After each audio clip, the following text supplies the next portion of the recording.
Hey guys, it's Mike from Please Stand By, and today I'm going to be showing you what life is like inside the Arctic Circle.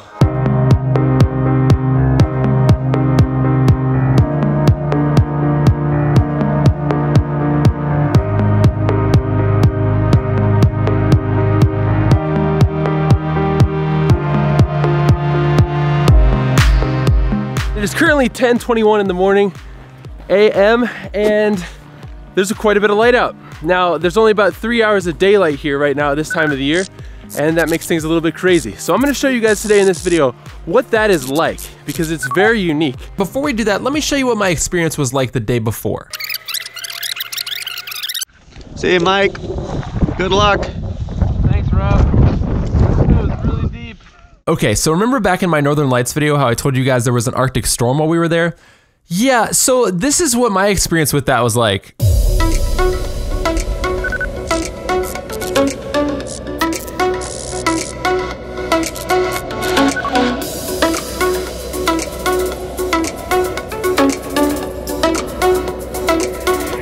Alright guys, so we've made it out to the spot where we're going to try and shoot a time lapse. I'm going to get set up here, but it is incredibly windy. It's very, very cold as well, but let's get set up.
It's like freezing up here at the lens.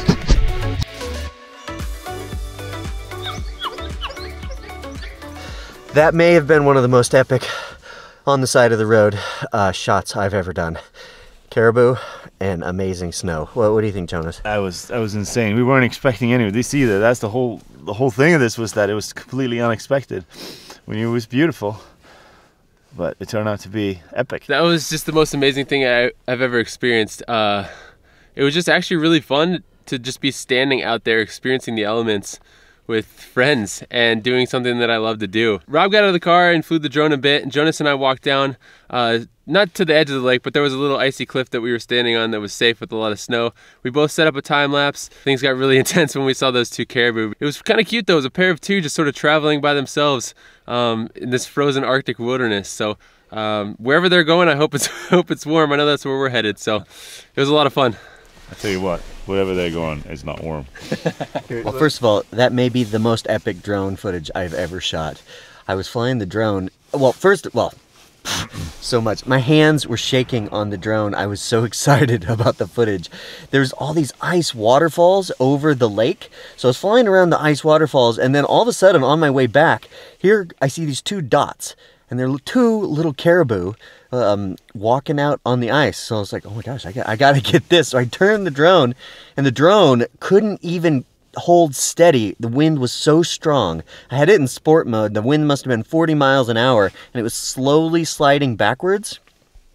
But I got him. The caribou didn't even care that we were shooting them. All they were trying to do was get across the ice. They were slipping and sliding. The wind was so strong. And I was already out there, so I just turned it towards them, filmed them trying to make their journey across the ice. Amazing. Amazing.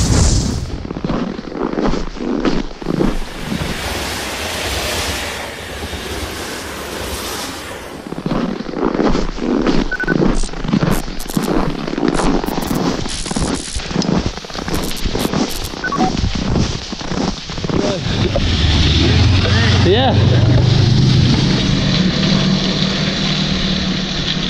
Oh my gosh. I just got out of this clearing and this view is incredible. Look at this. This is so gorgeous. And behind me, over here, is a Sami camp. I don't know if that's how you pronounce it, but there's a camp right here. This is gorgeous. You can see the snow blowing off the top of these foothills, these mountains here. Oh my gosh, I gotta get a shot of this. Let's go. The heck was that? I think it was a train. Go, go, we gotta get this shot while the snow is coming off these mountains.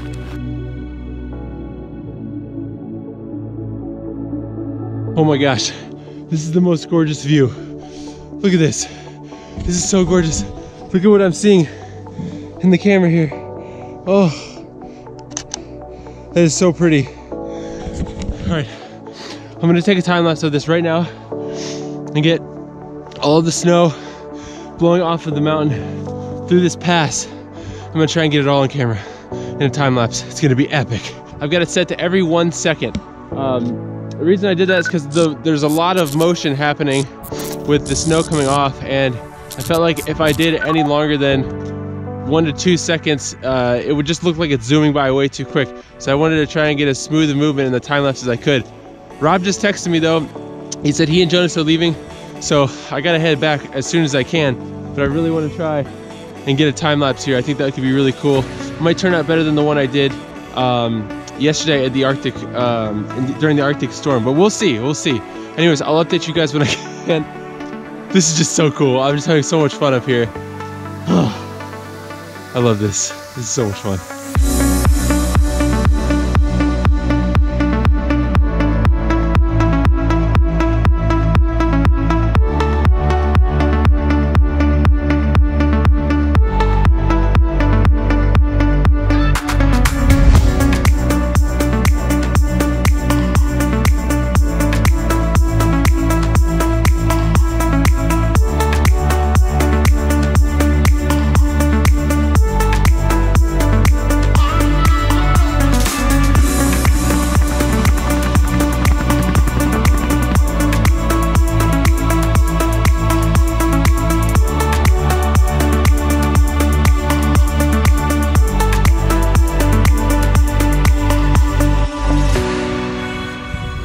Okay, so it's 1:13.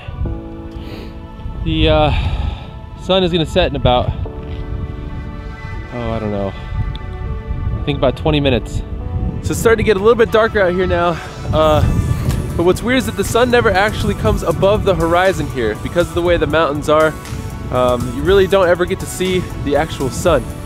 So that's kind of unique. It's pretty fun to experience, but once it gets about 2 o'clock, I'll show you guys what that'll look like. And it's just gonna be, it's just darkness the rest of the day. It's weird.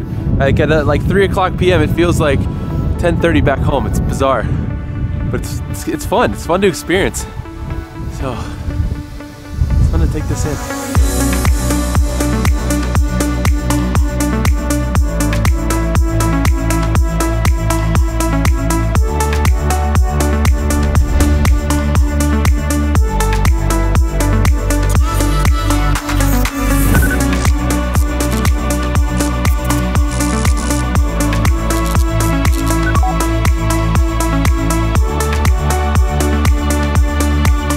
On our way home, we got stuck in a traffic jam when a truck ahead of us slid off the road, which gave us a perfect opportunity to reflect on our experiences in the Arctic Circle. All right, so Jonas, tell me what it's like to be this far north and have only 3 hours of daylight. I mean, it's got to be really hard for someone to actually comprehend what it is like not having sunlight or not having light for more than a couple of hours a day. The sun hasn't actually, no one has even seen the sun here for the last 2 months, and it's going to take a little while longer until it actually breaks the horizon. But you still get a few hours of daylight every day, of course. It's 3 o'clock now. It's dark already. But then on the other hand, if you come back here in the summer, in June, for example, then the sun doesn't actually even set. So it's pretty much bright all day, all night, which is really cool. That's the time when I've mostly spent that time up here in the summer before. And people that come and visit in the summer have just as much problems going to sleep as people that come up here in the winter have to stay awake. It's weird, but it is a really cool experience, I think. What has this experience been like for you with this super limited daylight? Maybe from a film perspective. Usually when we're out here filming, we wake up at pre-dawn and you get the golden hour, and then you end up shooting all day, and then you shoot golden hour at dusk, and then you have all afternoon to dump your footage. But now we've got like 3 hours that we can shoot, and then we just go and chill the rest of the day. It's amazing. I love it. It's golden hour all day long, which is only 3 hours, but it's like literally like the sun was hitting golden across the mountains the entire day, which was what, like 10:30 to 1:30. It was awesome. You guys say that the main focus of filming here has to not be the daytime shooting so much. Like instead, we're trying to shift our focus a little bit towards like shooting at night. So obviously living with such limited daylight can be very challenging, but I think it also provides an extremely unique opportunity to see the Northern Lights, potentially even on a daily basis, which to me sounds like the most epic thing ever.